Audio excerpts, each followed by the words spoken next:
I'm going to talk about a topic I find super riveting: time. So the natural human default is to experience time as something linear. There's a past, a present, and a future.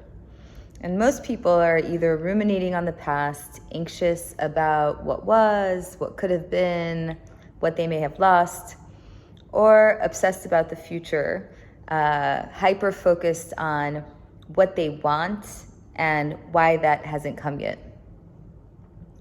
The Torah, and especially Sfirat Omer, which is this moment that we're in now, offer a radically different perspective on this idea of time. Time is not some linear map that we are walking through. Time is actually a unique manifestation of godly energy that exists in a particular moment. How we, as humans, experience this energy and experience the moment is up to us.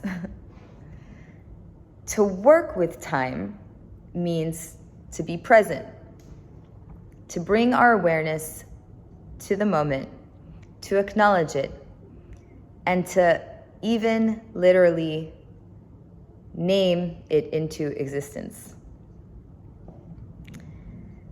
Last week on Shabbat, we read Parashat Emor, which introduced to us the Jewish calendar.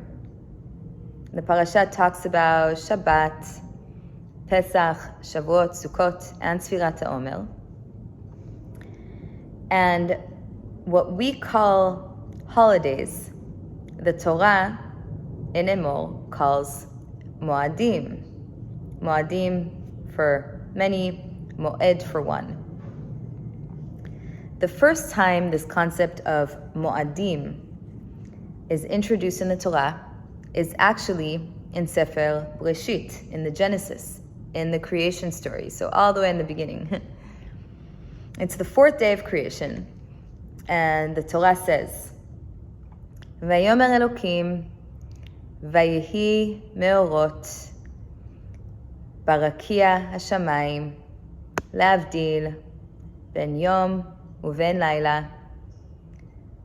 והיו לאותות, למועדים, לימים ולשנים. God speaks the luminaries, meaning the moon and the sun, into existence, into the heavens, in order to distinguish between day and night, and to serve as signs, otot, designated times, moadim, yamim v'shanim, days and years. What we see here is that before the creation of man, and well before the creation of the Torah, this sense of time, designated times, days and years, were introduced into the physical realm. We could actually say that this was the first time time was inserted into the system. Now here's where it gets fascinating. How do we humans get involved with this concept of time? Returning to Parashat Emor, when it discusses the holidays, the Torah says, דבר אל בני ישראל ואמרת אליהם, מועדי השם אשר תקראו אותם מקראי קודש, אלה הם מועדיי. God tells Moses to speak to Israel and to say to them, the designated times that belong to Hashem, that they will call moments of holiness, these will be my designated times. So what do we take from this? On one hand, Moadim, or these designated times, existed from the beginning of creation and have their roots in divinity. They're called Moadei Hashem, designated times that belong to Hashem. And at the same time, for them to be Moadim here in the world that we are experiencing, in the world that we know, we have to call them forward by announcing them as moments of holiness. We need to call them moments of holiness for them to be mu'adim in the here and now. The implications of this are enormous, because what it means is that we are not passive recipients of time. We are actually actively engaged in time's manifestation. Let's look at the word itself, moed, because it contains within it the secret to all of this. The word moed has in it the root word ed. Ed means witness. To witness something requires that we not only observe it and see it, we also have to share the story of what we saw. If we simply see an event, but we don't tell the story, we're not a witness. We saw an event. To be a witness means we express and share and convey what it is that we saw. The word ed is spelled ayin daled. Ayin represents sight. Ayin literally means eye, like our eyeball. Daled represents delet, or door, or gateway, portal. So to be a witness, combining these two letters, is to say, we saw something, and we also opened the gateway for what was hidden to now be revealed by sharing what we saw. This is where it gets crazy fascinating. If you flip the letters of the word ed around, the mirror of the word ed is da. Da means to be conscious of, to embody the knowing of something. What's the dynamic in these two words? So if ed means we saw something and opened the gateway, da means the gateway opened our sight. Now this isn't poetics. This is actually physics. A core principle in quantum physics is that the observer changes the observed. When we witness, we actually change and create reality. And when reality changes, the witness changes. What we see changes. Our perception, reality, and consciousness are in constant interplay. They are mirroring each other and influencing each other at all times. We can make this tangible by looking at faith and how faith evolves. In the beginning of our spiritual journey, we have to see something that's obviously miraculous to sense the possibility that God exists and that miracles exist. But after we experience even one miraculous event, our own belief system is altered to now consider the possibility of miracles. And our perception changes. We start to perhaps look for miracles, or we perhaps start to see miracles where it's less obvious. So you see, how we see and what we see determines our reality, and then the reality shapes what we see. Bringing this all together, Moadim are not just dates on the calendar. Moadim are energetic forces rooted in divinity that we bring down and experience in our physical realm by virtue of our witnessing them.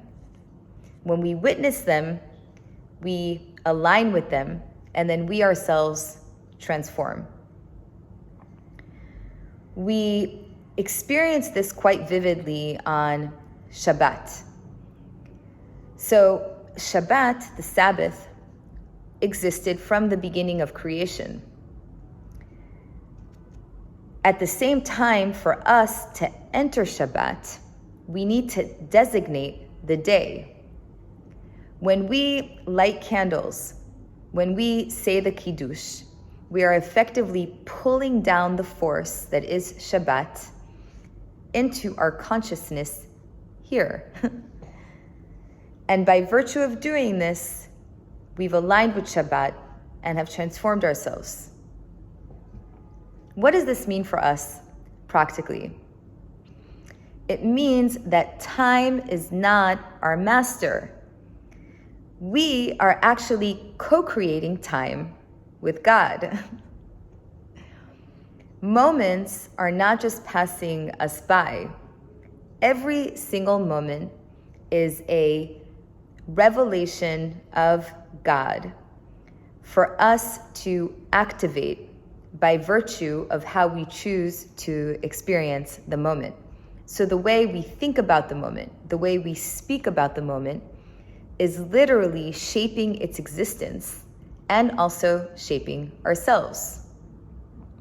So how do we talk about the job that we lost, or that thing that we want that hasn't come yet, or the encounter that we just had?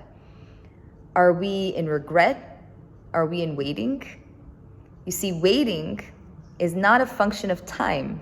It's a function of our state of mind. We choose to see the moment as waiting. We choose to call it waiting. We could also choose to see the moment as inherently good. We can decide to see God in the delay, in the breakup, in the lost job. We could decide to say that every moment is actually refining us and bringing us closer to where we want to be.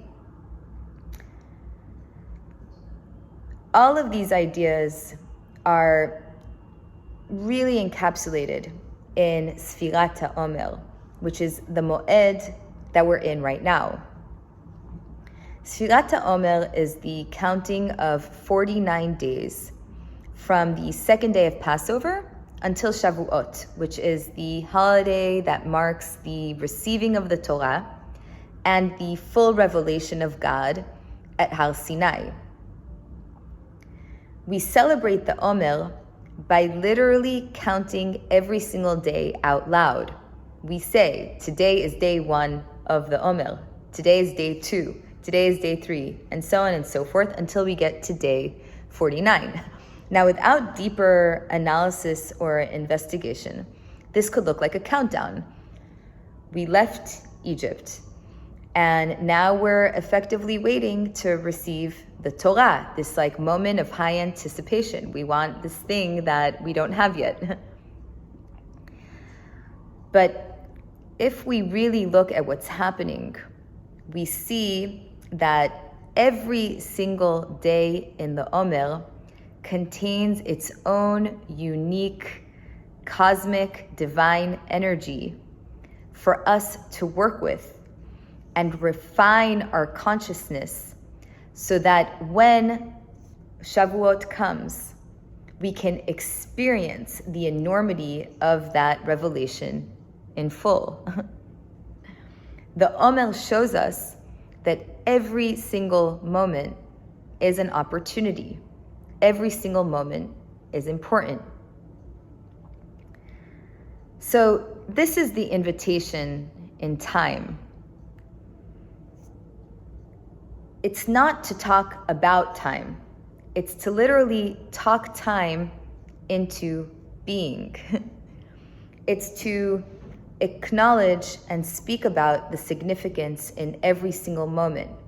To say that this moment right now is also a revelation of God and something for me to work with to transform myself and make myself better. As we enter these final days of the Omer, the invitation is truly to make every single moment and every single day account